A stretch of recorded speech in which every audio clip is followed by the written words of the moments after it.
kimsenin yapmadığı çok tuhaf bir şey yapsam tamam.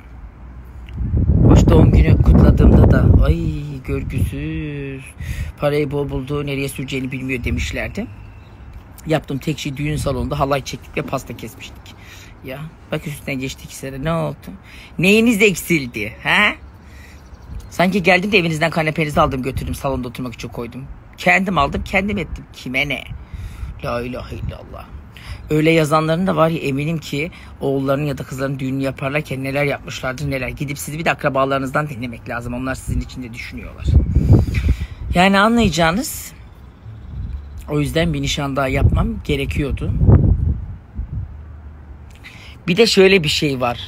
Şimdi alıyorlar bak, nişanı, düğünü, sözü neyse paylaşıyorlar. Sonra da işte gündem oldu bilmem ne. Ben kendi sayfamda kendi takipçilerime paylaşıyorum. Alıp benden paylaşmayın, gündem olmasın. Sanki çevre magazin sayfalarına ya da diğer sayfalara ben atıyorum ki benim nişanımı paylaşın diyorum. Ben kendi 4 milyon şu anda 900 bin olan takipçilerime kendi sayfama atıyorum. Bak mesela sabah merdane çamaşır makinesiyle çamaşır yıkarken de attım. Onu da alıp paylaşsanız da. Madem her attığımı paylaşıyorsunuz. Deyin ki Kadir Ezildi 2024'ün ortasında hala merdaneli kullanıyor. Onu da haber yapın. Ya olur mu? Kaos çıkartacaklar. Onun için ben storyleri kendi sayfama atıyorum. Millet alıp paylaşıyor. Sonra insanlar da artık hangi mantıkla bilmiyorum. Sanki onları ben paylaşıyormuşum gibi. Bazen evet, ben bile kendimi keşfette görmekten sıkılıyorum artık. Diyorum ki yeter yeter. Ama elimden bir şey gelmiyor yani. Buraya atmasam da benim güzel canım takipçilerim diyorlar ki Kadir Bey aşk olsun bizden beni diyorsunuz. Ne yapsak, nişan günü sayfayı mı kapatsak? Ha? Dışarıdan yabancı kimse gelmesin. Biz bize olalım.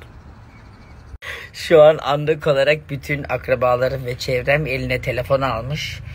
Kız bu bize mi diyor? Biz aradık mı ki? Hani mesaj attık ya. Kız demek mesaj yetmemiş, bak arayın diyor. Ben size dedim gidelim diye, değil mi? Gibisinden cümleler yankılanıyor olabilir. Bu geçen kız kafayı yedi.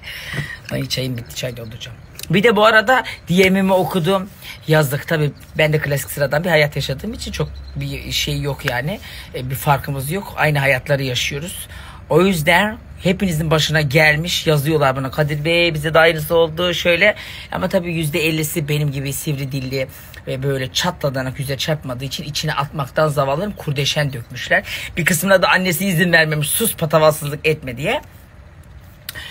Ömür boyu onun sancısını çekmektense ben ona yollayayım, o çeksin o sancıyı ya. Onun yerine bir bardaktan fazla çay içerim.